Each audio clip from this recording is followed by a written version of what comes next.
እሺ ማን ነው መህርን የሚወስነው? ብዛቱ ስንት ነው? ከፍተኛው ስንት ነው? ዝቅተኛው ስንት ነው? ታዲያ ኒካህ ያለ መህር ይሆናል ወይ? መህር ለምሳሌ አንዲት ሴት ባሏ ሲያገባት መህር አልሰጣትም። ኒካህዋ እንዴት ነው? ትክክል ነው ወይስ ትክክል አይደለም የሚለውም አብረን እንመለከታለን። ፈሐያኩሙላህ። ምን ይላሉ ዑለማዎች? ባዕድ ቢስሚላህ الرحمن الرحيم الحمد لله والصلاة والسلام على رسول الأمين. تحديد قدر الصداق متروك إلى المرأة ووليها. يا مهر بزات لما وسن مبتو لا مست مالتم للجتنا لولي أمرا يتتوانو أن السناتشو يمي والسنود. فإذا اختلفت المرأة مع وليها في تحديد المهر لمثالي لجتو أن يمي قبان لمثالي እንበል 100 ሺህ ብር ነው ትላለች። አባት ደግሞ አይ 50 ሺህ ብር ይበቃታል ይላታል። ማህር ማለት ነው። ታዲያ እንዴት ይሆናል? የማን ቃል ነው የሚወሰደው እዚህ ጋር? የልጅቱ ነው ወይስ የአባት ነው የሚለውን فالذي يظهر من كلام أهل العلم أنهم يعتبرون المرجع هو مهر المثل. በዚህ አይነት ሁኔታ ላይ ከተወዛገቡ የሚሆነው የሷ መሳዮች ምን ያህል ወሰዱ፣ ምን ያህል የተሰጣቸው ማህር የሚባለው ይታያል ይላሉ ዑለማዎች። فإن رضيت هي بمهر المثل ለመሰሎቿ የተሰጠ ማህርን ወዳው እሺ ካለች ኦኬ መሰሎቿ የተሰጣቸው ማህር አልহামዱሊላህ ለኔም በቃ ይሆነኛል ይበቃኛል ካለችና ከተቀበለች አልহামዱሊላህ። በዚህ አጋጣሚ እስቲ አዲስ ይሆናችሁ ይሄንን ቻናላችንን ሰብስክራይብ አድርጉ፣ የደወሉ ምልክትም ተጫኑት። አዲስ በገባን መሰልና ሌሎች ፕሮግራሞችን እንዲደርሳችሁ ቶሎ። ፌስቡክ ላይ ያላችሁም እንደዛው ሰብስክራይብ ላይክ እና ፎሎ ማድረጉን እንዳትረሱ። እናም ምን ይላሉ ዑለማዎች? فإن رضيت هي بمهر المثل وأراد هو الزيادة عليه فلا يلتفت لقوله. አሁን ልጅቱ አይ እኔ መሰሎቼ የወሰዱት ማህር ይበቃኛል፣ አባት ደግሞ አይ አይበቃሽም፣ አንቺ ልጄ የማን ልጅ ነሽ አንቺ ይላል አንዳንዱ ሰው። ከማን በታች ነሽ? ከማን እኮ ከነገሌ እኮ ትበልጫለሽ፣ የበለጠ መስ ሊሰጥሽ ይገባል ከተባለ የሷ ነው የሚታየው የመሰሎቿን ከመረጠች። وأرادت هي أقل منه كان المعتبر قوله. ነገር ግን አይ እኔ ይበዛል መሰሎች የወሰዱት ይበዛል ከሱ በታች ይሁን ካለች ደግሞ አይ የአባት ነው የሚታየው የሚወሰደው ቃል የአባት ነው። فاليراجع እንግዲህ በአጠቃላይ እዚህ ጋር የምንመለከተው ምንድነው? የምንመለከተው ማለት እዚህ ጋር ዋናው በዚህ ጥያቄ ላይ መደምደሚያው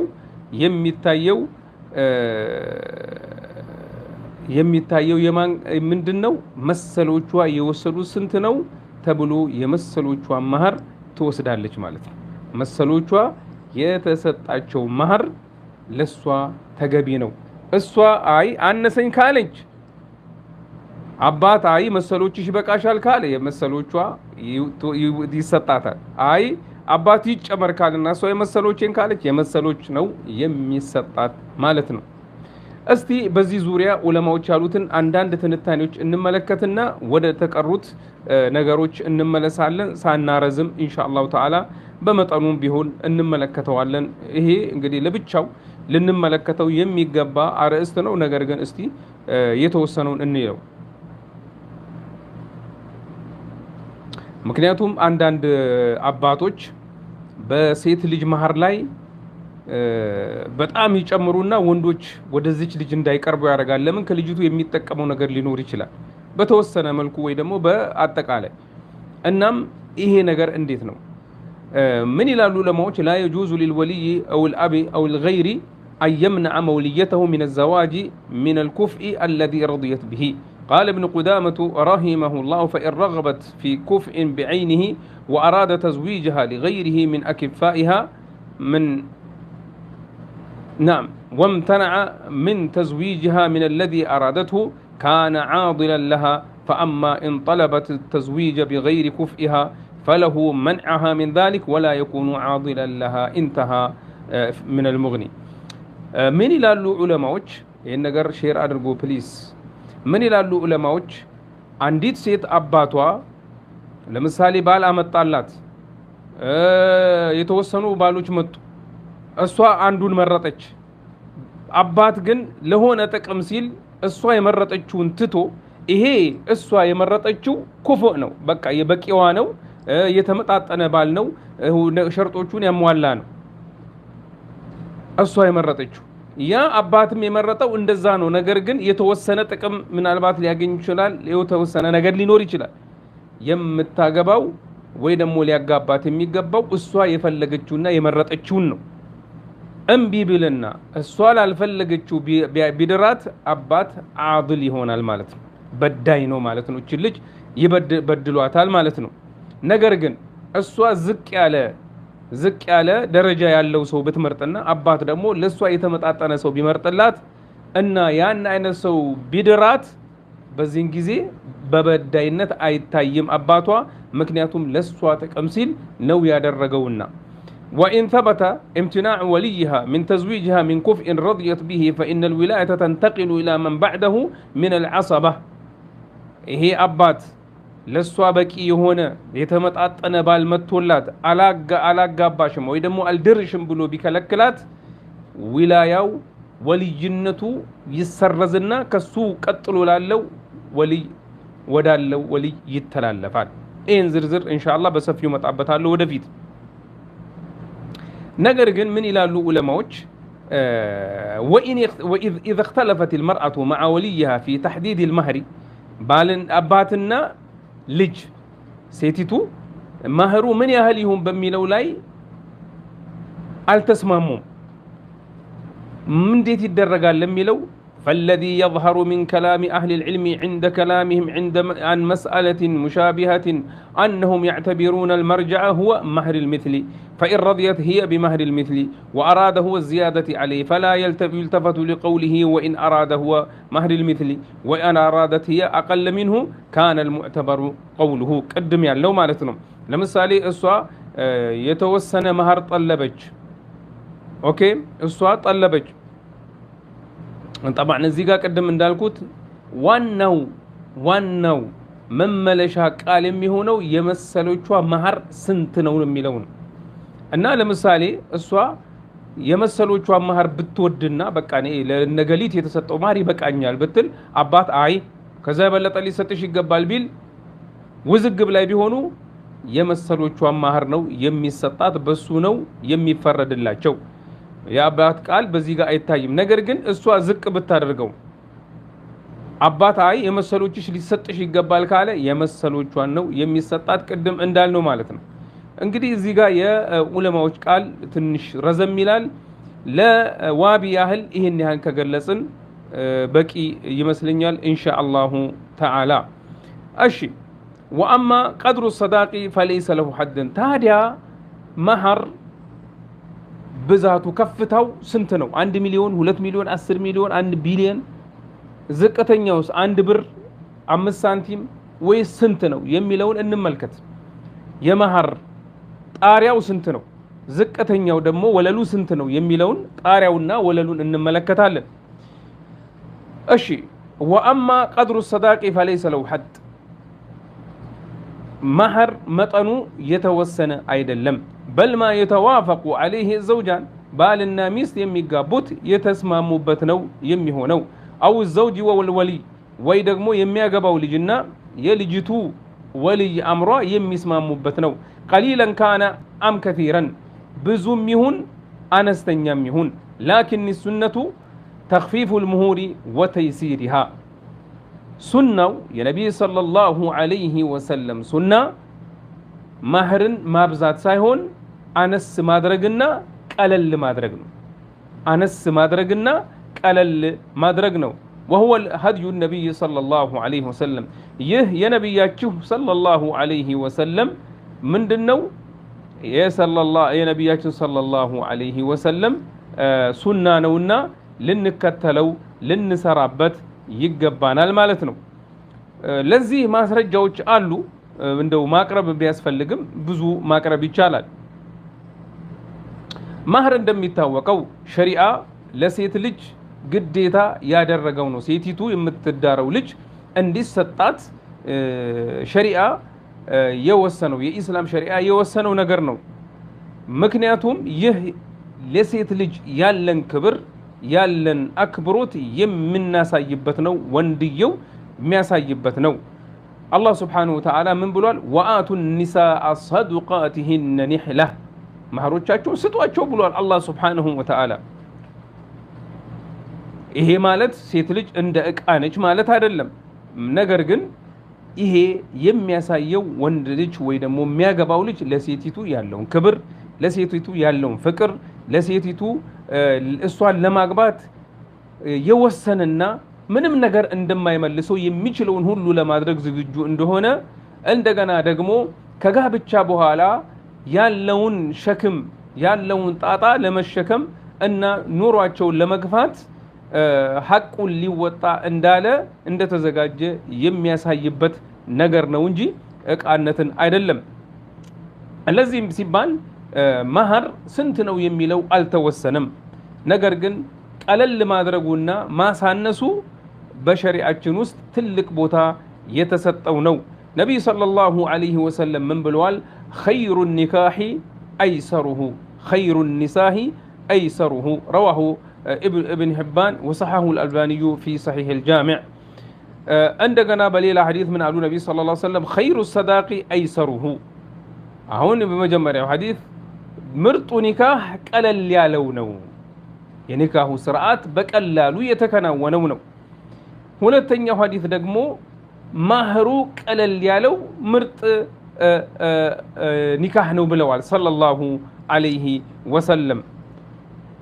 خير الصداق أيسره رواه الحاكم والبيهقي وصححه الألباني في صحيح الجامع. وقال النبي صلى الله عليه وسلم لرجل أراد الزواج عند سو ليقبا بفلق جزي نبي اندزي أبو صلى الله عليه وسلم التمس ولو خاتما من حديد متفق عليه. مهر ستات እንደው የብረት ቀለበት እንኳን ቢሆን አሉ። ምን ማለት ነው? የብረት ቀለበት ይሰጣት ማለት ነው ወይስ ምን ማለት ነው? ይሄንን ምን አሉ ዑለማዎች? وقد ضرب النبي صلى الله عليه وسلم لأمته المثل الأعلى في ذلك حتى ترسخ المجتمع النظرة الصادقة لحقائق الأمور وتشيع بين الناس روح السهولة واليسر. ይሄ የሚያሳየው አሉ ዑለማዎች ነብይ ሰለላሁ ዐለይሂ ወሰለም በኡመታቸው መካከል ያለው ውዴታ ያለው ፍቅር ያለው መተሳሰር በተለይ ደግሞ በዚህ በኒካህ ውስጥ ነገሮችን ቀለል አድርገን መውሰድ እንዳለብንና በገርነት ይሄንን ነገር መፈጸም እንዳለብን ነው የሚወሰነው ይላሉ። ምን አሉ?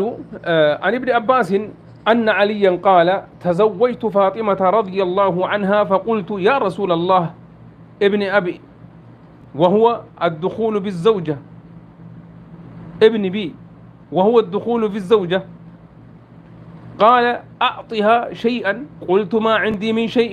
نبي صلى الله عليه وسلم علي بن أبي طالب لجاتشون فاطمة باقبات جزينا لياقبات نكاح بعد الرجلنا لياقبات بعد الرجل جزي የሆነ ነገር ስጣት አሉ። ማህር ነብይ ሰለላሁ ዐለይሂ ወሰለም قلت ما عندي شيء እኔ ምንም የለኝም ደሃ ነኝ አለ علي بن ابي طالب رضي الله عنه. قال فاين درعك الحطيم اين درعك الحطيميه درع የታለ ጋሻህ የታለ حطيميه ባለው ድርዕ የታለ አሉት ነብይ ሰለላሁ ዐለይሂ ወሰለም قلت هي عندي አለ አልኳቸው። قال اعطها اياه እሱን ስጣት አሏቸው قالت نبياتنا صلى الله عليه وسلم. صححه الألباني في صحيح النسائي. فهذا كان مهر فاطمة برسول الله صلى الله عليه وسلم وهي سيدة نساء أهل الجنة. يا نبي صلى الله عليه وسلم لجي هونج فاطمة يا سيتوج ألك بجنة هونج فاطمة مهرها إيه هل بتشان برا عنشهتي ማህርሽ ትንሽ መሆኑ ክብርሽን ዝቅ አደርገውም። አንተ ባል ደግሞ በትንሽ ማህር ስላገባሃት ርካሽ አይደለችም እሷ ሴቲቱ ልጃችን ያገባሃት ያቺ ሴት ርካሽ ነች ማለት አይደለም። አንደኛ ላንተ ክብር፣ ሁለተኛ ነገር ደግሞ ሀያታችሁ ቀላል እንዲሆን፣ ሶስተኛ ደግሞ ተፋኡል ህይወታችሁ እንዲገራላችሁና የነቢዩን ሰለላሁ ዐለይሂ ወሰለም ፈለግ ለመከተል የተደረገ ነውና አክብራት። ማህሯ ትንሽም ቢሆን ቀለል ተደርጎልህም ቢሆን እንድታከብራት ይሁን። ባረከላሁ ፊክ። ስለዚህም ይሄ የሚያሳየው በኢስላም ሸሪዓ ማህር ከፍ ማድረግና ዝቅ ማድረግና ወሰን እንደሌለው የሚያሳይ ሲሆን ዋናው ነገር ማህሩ እንዳልሆነና ክብሩ እንደሆነ ለማሳየት የተፈለገበት ይመስላል። أن عمر بن الخطاب قال لا تغالوا صداق النساء فإنها لو كانت مكرمة في الدنيا أو تقوى عند الله كان أولاكم وأحقكم بها محمد صلى الله عليه وسلم ما أصدق امرأة من نسائه ولا أصدقت امرأة من بناته أكثر من اثنتي عشرة أوقية وإن الرجل ليثقل صداق امرأته حتى يكون لها عداوة في نفسه ويقول قد كلفت إليك علق القربة. صحه الألباني في صحيح ابن ماجه. من قالوا ابن عمر بأتقالي النقاقر عمر بن الخطاب رضي الله عنه يسيتو مهر أتاسوددوت ود أتادرقوت من البات مهر ما سودد بياسفلق نورو نبي صلى الله عليه وسلم ود بادرقوت نبرا نبي صلى الله عليه وسلم لراساتهم سياقبوم يهون እንዲሁም ደግሞ ሴት ልጆቻቸውን ሲድሩ ከ12 ዑቂያ የበለጠ መህር አልሰጡም ነበር ይላሉ። ታዲያ አታብዙት ላቱጋሉ ማለታቸው አታብዙት ከመጠን ያለፈ እንዳይሆን ማለታቸው ነው። ስለዚህ አንዳንድ ጅሎች መህርን ቤተሰብ አነስ አድርጎ ከዳረው እችን ልጅ لا ያከብራት ይችላል። ይሄ ግን ሞኝነት ነው፣ ቂልነት ነው፣ ጅልነት ነው። ይሄ ሊደረግ አይገባም ማለት ነው።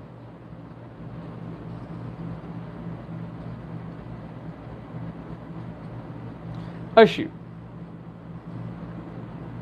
ይሄን እንግዲህ ለእንደው ለዋቢ ያህል ማህር መብዛት እንደሌለበትና ብዙና ትንሹ ምን ያህል እንደሆነ ለማሳየት ነበረ የገለጽነውና الله سبحانه وتعالى يوفقن يا رب العالمين. أشي እንግዲህ ማህር ብዛቱና አነስተኛው የተወሰነ አይደለም። ቤተሰብ የሚስማማበት ነው። የሚያገባው ልጅና ልጅቷ ቤተሰብ የሚስማሙበት ነው። መጠኑን እንደ ሀጃው እንደ አካባቢው እንደ ሁኔታው እንደ ኑሮ ውድነትና ርካሽነት የሚስማሙበት ነገር ነው። አንድ ሰው እንደው አላህ Subhanahu Wa Ta'ala ያስቻለውና አቅሙ ካለው ጥሩ ነገር ይስጣት ለሚስቱ። እቺ ልጅ እኮ አግብታ ነገ ሚስቱ ነው የምትሆነው። እሱ ነው የሚከበረው ጥሩ ማህር ስለሰጣት። እናም ይሄ ነገር በአእምሯችን ልንይዘው ይገባል። እንደገና ደግሞ እዚህ ጋር ልብ ሊሉት የሚገባው ሴቶች ደግሞ እህቶቼ እንደም ልጆቼ አንድ ባል ጥሩ ማህር የሰጠሽ ከሆነ ለኔ እኮ ውድ ስለሆንኩኝ ነው ብለሽ እንዳትመጻደቂ። نعم ላለሽ ያለ እሱ ላንቺ ያለውን ክብር ሊያሳይሽ እንጂ እንድትመጻደቂበትና ሌሎችን እንድታጭበረብሪበት ወይ ደግሞ ሌሎችን ሴቶችን እንድታስቆጪ በባሎቻቸው ላይ እንድታነሳሽበት ወይ ደግሞ ለመሰል ክፉ ነገሮች አይደለም። ስለዚህ በተቻለ መጠን ሴቶችም ይሄን ነገር ጠንቀቅ በሉ። ባረከላሁ ፊኩም። ለማንኛውም ሱናው ቀለል ማድረጉ የተሻለ ነው። እንደ ሀጃው ያለው ሰው ግን መስጠት አለበት። የቻለውን ያህል አቅሙ ያለው በደንብ ይስጣት። ምክንያቱም እቺ ልጅ የሱ ክብር ነችና የሚያገባት ልጅ። ولا بد في النكاح من المهر. እሺ መህር ግዴታ ነው ግዴታ አይደለም በኒካህ ውስጥ? نعم መህር ግዴታ ነው። فإذا تم الاتفاق ولا قدر الصداق فحينئذ يصح حقا خالصا للمرأة. እንግዲህ መህር በሸሪዓችን ውስጥ የተወሰነ ነገር ነው፣ የተገደበ ነገር ነው። ስለዚህም ሴት ልጅን የሚያገባ ሰው መህር ሊሰጣት ይገባል፣ የተወሰነውን የተስማሙበትን ያህል። ታዲያ ይሄ መህር ማን ነው የሚወስደው? ልጅቱ ነች የምትወስደው ወይስ አባት ነው? የልጅቷ ሐቅ ነው። መህር የልጅቱ የምታገባው ልጅ ሐቅ ነው። نعم يجب على الولي أن يسلمه لها ولي أمرها يدارات هي أباتم يهون ولي أمر باتكالاي لزج لج مهران تقبلوا ليسركبات الجبوال ولا يأخذ منه شيئا إلا برضاها السوا وداو اسكال ستتشو درس 5 سنتيم كوستو موسد أي فكدلت مهر يسيد لج حقنو يا لسوا في اللاغوت يا لسوا مرجع يا لسوا وديتا 5 سنتيم كمهرا وسط بالم يهون أباتم يهون እናትም ትሁን ፈጽሞ ሊወስዱ አይገባም። እሷ ወዳ ከሰጠቻቸው አልহামዱሊላህ ኸይር ነው። ታዲያ ለባሏ ይሄን ማህሩን የተስማሙበትን ልትተውለት ትችላለች ወይ? እንበል በባህር ላይ ለምሳሌ 10 ሺህ ብር ተስማሙ፣ 20 ሺህ ብር ተስማሙ ሊሰጣት። ለምሳሌ ከጋብቻ በፊት 5000 ተሰጥሻለሁ እሰጣታለሁ፣ ከጋብቻችን በኋላ ከአንድ አመት በኋላ የቀረውን 15000 ብር እሰጣታለሁ ብለው ተስማሙ። ቢስሚላህ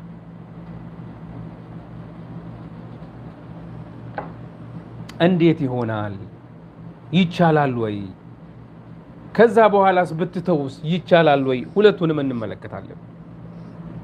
فإذا تم الاتفاق على قدر الصداق بمهر مطن لاي كتسمامو فحينئذ يصح حق يصبح حقا خالصا للمرأة إيه مهر يراسوا حبتوا ملو طري ገንዘቧ ይሆናል ማለት ነው።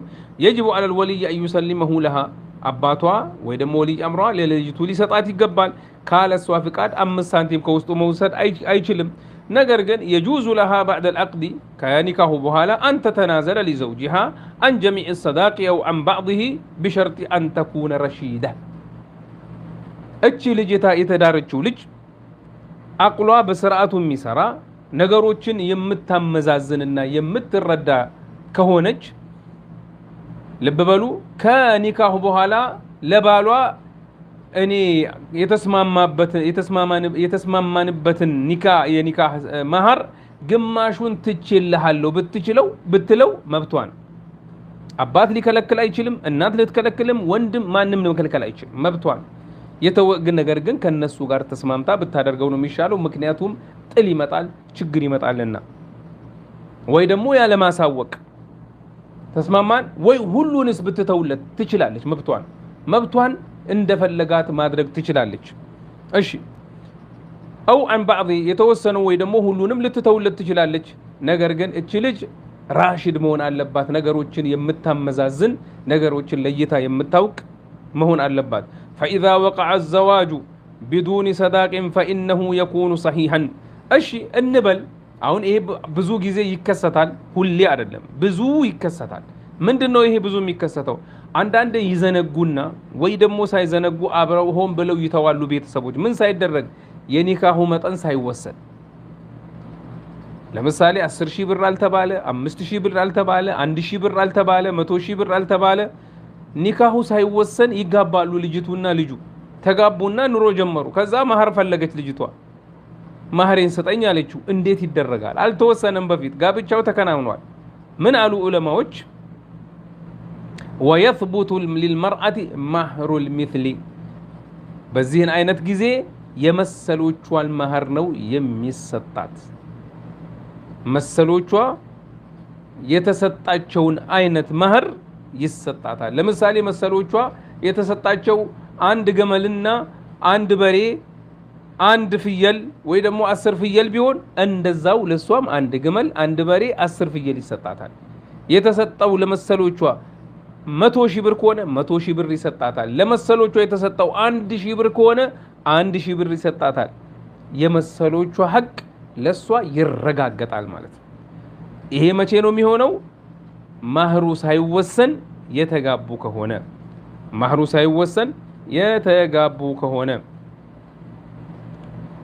ታዲያ ቀደም እንዳልነው ነገር ግን አልተወሰነም እንጂ መህሩ ተተወ ማለት አይደለም። ምክንያቱም ያለ መህር ኒካህ አይሆንማ። ምክንያቱም ቀደም እንዳልነው መህር ግዴታ ነው ብለናል። لابد في النكاح من وجود المال لقوله سبحانه وتعالى وأحل لكم ما وراء ذلكم أن تبتغوا بأموالكم محسنين غير مسافحين فما استمتعتم به منهن فآتوهن أجورهن فريضة بلوال الله سبحانه وتعالى سلزي مهر قديتانه لسيد لج مهر ومستد الله سبحانه وتعالى اندزا بلوال نبياتنا صلى الله عليه وسلم سهل بن سعد باسترال لفوت حديثه دقمو بخارينا مسلم متفق عليه هنا ياتشن سيت لياقبات بفلقوا سولاي من قالوت التمس ولو خاتما من حديد عبد مهر ستات يبرت قلبت እንኳን ቢሆን ምክንያቱም مهر ግዴታ መሆኑን ያመላክታል ብለዋል ዑለማዎች አላህ Subhanahu Wa Ta'ala አሁንም በሌላ አያ ውስጥ ምን አለ وآتوا النساء صدقاتهن نحلة فإن طبن لكم عن شيء منه نفسا فكلوه هنيئا مريئا ብለዋል አላህ Subhanahu Wa Ta'ala ስለዚህ በዚህ አይነት ሁኔታ مهر ግዴታ መሆኑን እናረጋግጣለን ማለት ነው ስለዚህ መህር ግዴታ ነው ነገር ግን የተወሰነላት መህር መተው መብት አላት ለምሳሌ 1000 ብር ተወሰነላት ከተጋቡ በኋላ እኔ ትችላሉ ብትለው ትችላለች ግን ለምሳሌ በ8000 ብር ተጋቡ 4000 ብር ሰጣትና 4000 ብር በኋላ ነው ከጋብቻ በኋላ ብለው ተስማሙ ከዛ በኋላ ከተጋቡ በኋላ ትችላሉ ብትለው ትችላለች መብቷ ነው ማለት ነው ስለዚህ ኒካህ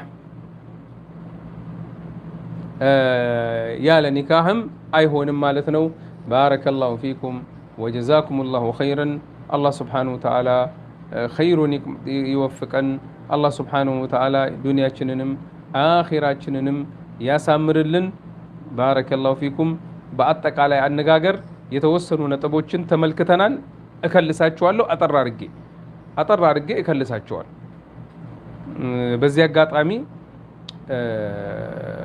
ለቻናላችን አዲስ ይሆናችሁ ሰብስክራይብም በዩቲዩብ ያላችሁ ሰብስክራይብም የደወሉን ምልክት ተጫኑ አዲስ በገባን ቁጥር እንዲመጣላችሁ እንዲሁም ደግሞ በፌስቡክ ያላችሁ ላይክ እና ፎሎ ማድረጉን እንዳትረሱ ቪዲዮን ደግሞ ሼር እና ላይክ በማድረግ ለብዙ ወንድሞቻችን እንዲደርስ በተለይ ሴቶች ብዙ እህቶች ይሸወዳሉ በመህር ዙሪያ በተለይ በጣም ብዙ ሽወዳል ያለ ማወቅና ወይ ደግሞ በአንዳንድ አጭበርባሪዎች ምክንያት ስለዚህ ማህርሽን አስገድዶ ሊያስተውሽ መብት የለም ለማንኛውም ልከልሰው ስለዚህ ላይክ አድርጉት ባረከላሁ ፊኩም በመጀመሪያ ደረጃ ልናቅ የሚገባንን ነገር ለማወቅ ሁሌም ትጉን ነው ምክንያቱም ዲናችን ዲን الاسلام በእውቀት ላይ የተመሰረተ ዲን ነው ነገሮችን አውቀን ነው ልንሰራባቸውና ልንተገበራቸው የሚገባን ዲናችን ሁሉን ነገር አሳውቆናል በተለይ ማወቅ ያለብንን ግዴታ ማወቅ ያለብንን ነገሮች ሁሉ እንድናውቅ አላህ Subhanahu Wa Ta'ala በቁርአንና በሱና ገልጾልናል ስለዚህ መብቶች አሉን ግዴታዎችም አሉን ግዴታዎቻችንን መወጣት እንዳለብን ሁሉ መብቶቻችንንም ማስጠበቅ አለብን ስለዚህ እነዚህ ነገሮች ማወቁ ይጠቅማቸዋል አንደኛ ማህርን መወሰን መብት የባል አይደለም እኔም ሰጥሽ 5000 ብር ነው ቢላት አይሆንም መብቱ አይደለም ባል ማህርን መወሰን ምንም ዱዲ መብት የለውም ፈጽሞ ባል አይደለም የሚወስነው ማህር የሚወስነው ልጅቱና ቤተሰቦቿ ናቸው ወልይ አምሯ ልጅቱ የምትዳረው ልጅና ቤተሰቦቿ ናቸው ወልይ አምሯ ናቸው ተስማምተው ከሱ ጋር ከዛ በኋላ ይሄን ያህል ይሁን እንደዛ ይሁን ብለው ተውስጥ ይስማማሉ የመወሰኑ መብት የነሱ ነው እሺ በአባትና ልጅቱ በመህር ላይ ተወዛገቡ በብዛቱና በማነሱ ላይ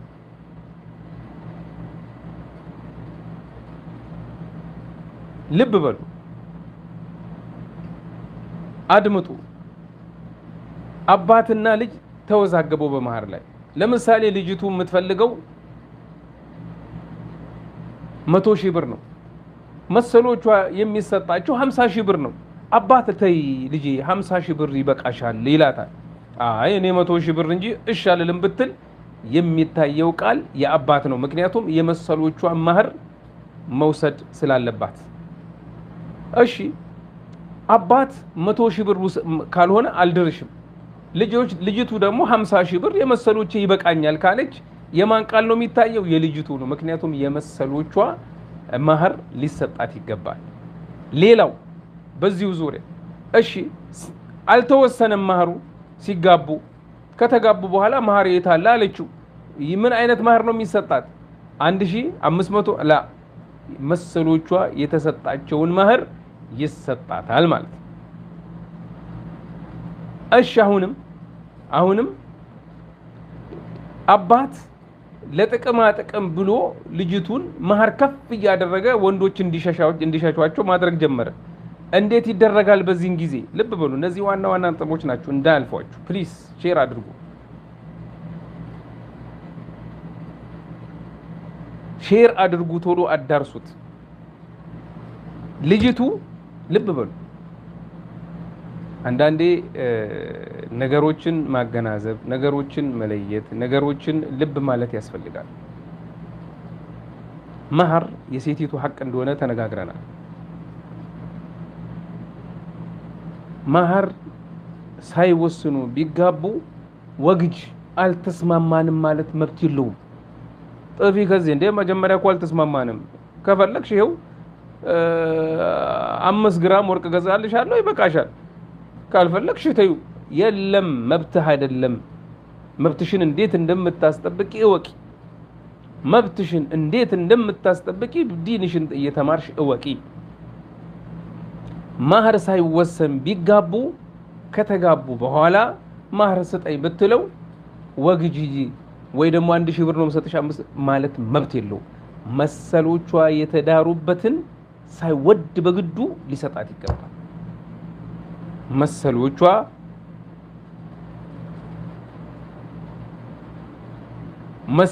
የተሰጣቸው ማህር ለሷም መስጠት ግዴታ ነው። ምክንያቱም ብዙ አጭበርባሪዎች አሉ። ያለበዛ ፈታሻለሁ፣ ያለበለዛ ምን አደርግሻለሁ። ፍታ ነገር ግን ማህሩን ትሰጣለህ። ሳትወድ በግድ ብትፈታት እንኳን ሳትወድ በግድ ፈታለው ብትል እንኳን ማህሩን መተው አትችልም። የግዴታ ትሰጣታለህ። ወግጅ የሚባል ነገር የለም በኢስላም። ወግጅ የሚባል ነገር የለም። ዲናችን አልহামዱሊላህ ረቢል ዓለሚን ወስኗል ሁሉን ነገር። ስለዚህ መብትሽን በዚህ አይነት መልኩ አስጠብቂ። ሌላው አባትና ልጅ እዚህ ጋር ቅድም ልል የፈለኩት ነገር አባት ልጅቱን አይድርም። የሚያገቡ ሰዎች በመጡ ቁጥር ማህሩን ሰማይ እያስነካው ሰዎች ይሸሻሉ። እቺ ልጅ ደግሞ መዳር ትፈልጋለች፣ ማግባት ትፈልጋለች፣ መሰተር ትፈልጋለች። እንዴት ትሁን? የት ትግባ? እንዴት ታድርግ? ምን ታድርግ? ዝም ትበልና እንደተጨቆነች ትኑር? ላ ዲናችን አልহামዱሊላህ ረቢል ዓለሚን በጣም ነው ያስጠበቀው የሴትን መብት። በዚህን ጊዜ ይሄ ሰውዬ አባት በዚህ አይነት ነገር የሚቀጥል ከሆነ ተመክሮ እምቢ የሚል ከሆነ ወልይነቱ ያበቃለታል። ወልይነቱ ያበቃለታል። ለዚህ ልጅ ወልይ አይሆናትም። ወልይነት ለሚቀጥለው ሰው ያልፋል። ለምሳሌ አባት ከሆነ እንደዚህ የሚያደርጋት ወደ አያት ይተላለፋል። አያቷ ካሉ አያቷ ሊድራት መብት አለው ማለት ነው። ኒካሁን ያስራል አያት። አያት የለም ልጅ ካላት ልጅ ይድራል፣ ልጅ ከሌላት ወንድም ይድራል። እንደ ኒካሁ ቀደም ተከተል ከዚህ በፊት እንደ ተማር ነው ማለት ነው። ስለዚህ እምቢ ብሎ አልድርም ብሎ ማለት መብት የለውም። ለማንኛውም እዚህ ጋር የመጣላት ለሷ በቂ የሆነ ሰው መሆን አለበት። ዝም ብሎ ማይረባ ሰው መጥቶላት እምቢ ቢል መብቱን እቺ ልጅ ማስተዳደር አይችልም፣ ሊበድራል ይችላል፣ ችግር ውስጥ ሊገቡን።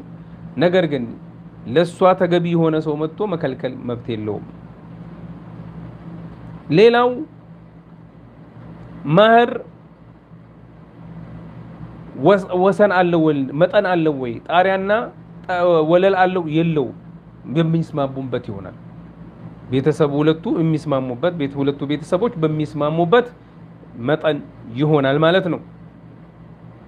እሺ ኒካህ ታሰረ፣ ነገር ግን ማህሩ አልተወሰነም።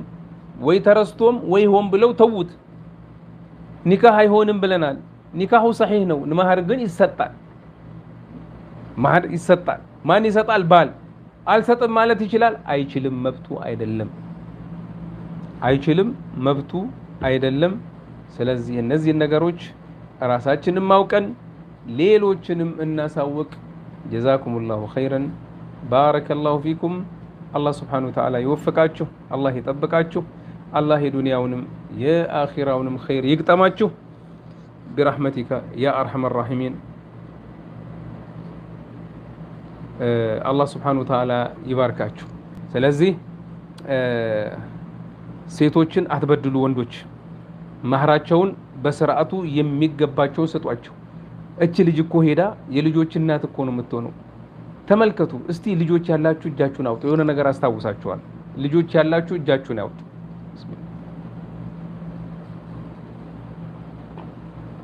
በተለይ ወንዶች نعم እሺ አንቺ ሴት እንደዚህ የምትወጃቸውን ልጆች የወለድሽው ከማን ነው ከዚህ ባልሽ እኮ ነው ልጆችሽን እንዳይንሽ ነው የምትወጃቸው እሱንም ካቀሙ በላይ አታስጨንቂው አንቺ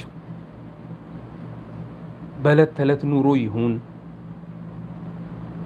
በቤት ውስጥ ወጪ ይሁን በሃጃዎችሽ ላይ ይሁን በሁሉ ነገር በመጠኑ በመካከለኛነት ሂጂ ካለሽም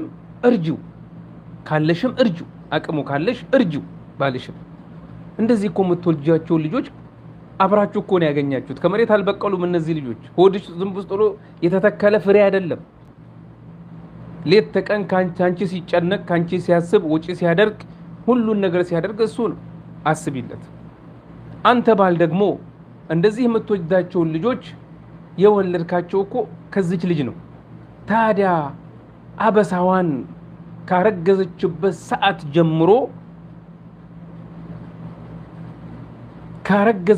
ሰዓት ጀምሮ ጭንቅና መከራ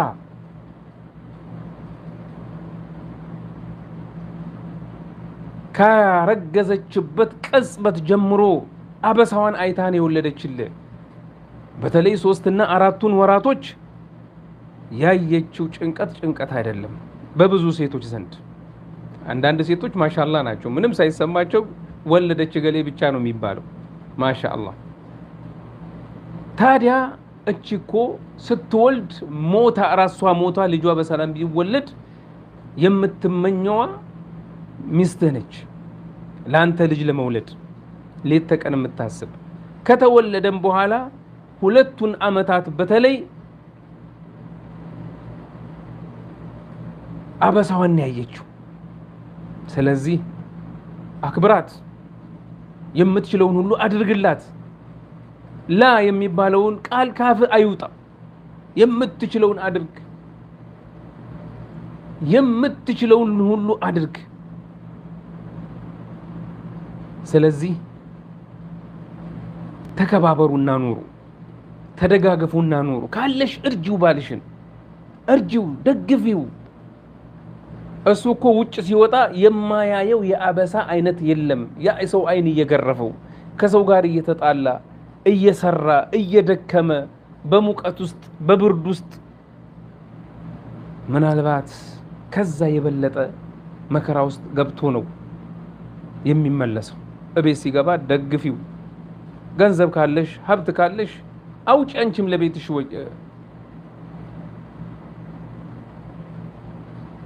አውጪ ለቤትሽ ወጪ ቻይ ተጋገዙና ህይወታችሁን ግፉት ጀዛኩሙላሁ ኸይረን ባረከላሁ ፊኩም በአጭሩ ለማለት የፈለኩት ይሄንኑ ነው እንግዲህ የመጨረሻው ምክር ላይ ማለት ነው አላህ Subhanahu Wa Ta'ala ቤቶቻችሁን የሞቀ የትዳር ቤት ያደርግላችሁ ሁላችሁን ቤቶቻችሁን ሁሉ የሞቀ ትዳር የምትኖሩበት ህይወታችሁ የተደላደለ በደስታ የምትኖሩበት ያደርጋችሁ ተለያይታችሁ ያላችሁ በሰላም ይቅጠማችሁ አንድ ላይ ያላችሁ በደስታ የሚያኖራችሁ ያድርግላችሁ ያ ረብ العالمين جزاكم الله خير